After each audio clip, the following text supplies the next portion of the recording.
रूसी राष्ट्रपति Vladimir Putin ने अमेरिकी राष्ट्रपति डोनाल्ड ट्रंप की ग्रीनलैंड को खरीदने की कोशिश से रूस को सार्वजनिक रूप से अलग कर लिया है।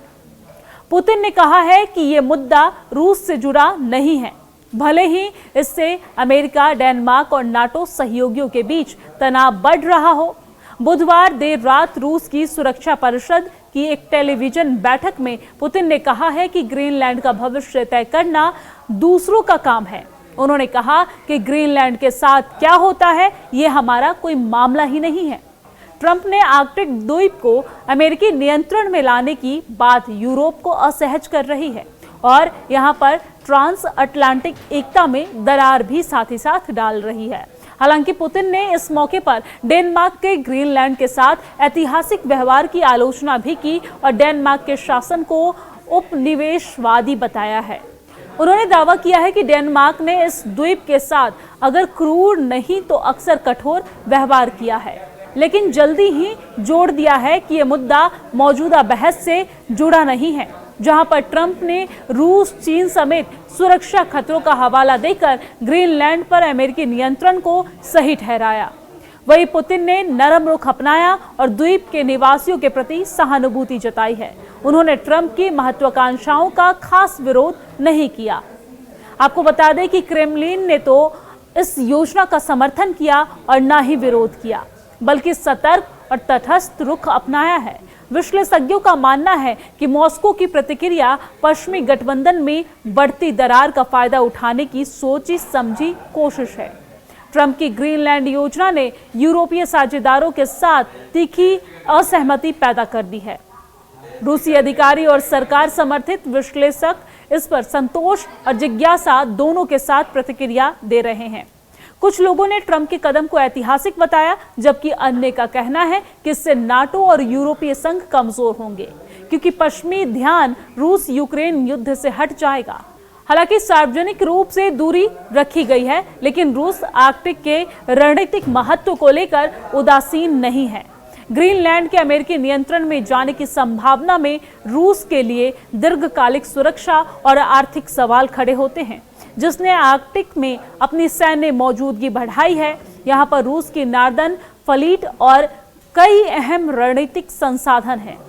यह क्षेत्र सोवियत परमाणु परीक्षणों का ऐतिहासिक स्थल भी रहा है। इस हफ्ते अमेरिका और यूरोप के बीच कूटनीतिक तनाव बढ़ने के बीच ट्रंप ने दावोस में वर्ल्ड इकोनॉमिक फोरम में दोहराया है कि वो ग्रीनलैंड पाना चाहते हैं, लेकिन उन्होंने बल प्रयोग से इनकार किया है। उन्होंने यूरोपीय आपत्तियों को भी खारिज किया है और कहा है कि नाटो को आर्कटिक में अमेरिकी महत्वाकांक्षाओं से बाधा नहीं डालनी चाहिए। Certain places in Europe are not even recognizable, frankly, anymore. They're not recognizable. And we can argue about it, but there's no argument.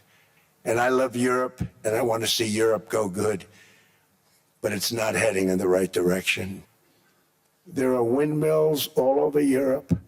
There are windmills all over the place, and they are losers. One thing I've noticed is that the more windmills a country has, the more money that country loses and the worse that country is doing. And those countries have to do their thing. They have to get out of the culture that they've created over the last 10 years. It's horrible what they're doing to themselves. They're destroying themselves. It's beautiful, beautiful places. Putin पहले भी ये कह चुके हैं कि Greenland में अमेरिकी रुचि नई नहीं है। उन्होंने याद दिलाया है कि अमेरिका ने 19वीं सदी में और फिर द्वितीय विश्व युद्ध के बाद भी इस क्षेत्रों को हासिल करने की कोशिश की थी।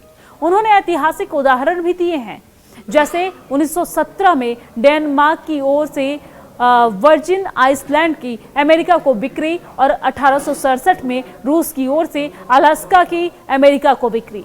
इसी बीच ट्रंप ने दावोस में दावा किया है कि पुतिन ने उनके प्रस्तावित बोर्ड ऑफ पीस में शामिल होने पर सहमति दी है, जो वैश्विक नेताओं का एक ढीला ढाला समूह है, जिसे कई अमेरिकी सहयोगियों ने पहले ही आलोचना की है। क्रेमलिन ने अब तक इस पर संतुलित रुख अपनाया है और कहा है कि वो अभी इस प्रस्ताव की समीक्षा कर रहा है।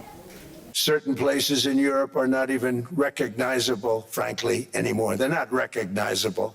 And we can argue about it, but there's no argument. And I love Europe, and I want to see Europe go good, but it's not heading in the right direction. There are windmills all over Europe. There are windmills all over the place, and they are losers. One thing I've noticed is that the more windmills a country has, the more money that country loses and the worse that country is doing. And those countries have to do their thing. They have to get out of the culture that they've created over the last 10 years. It's horrible what they're doing to themselves. They're destroying themselves. It's beautiful, beautiful places.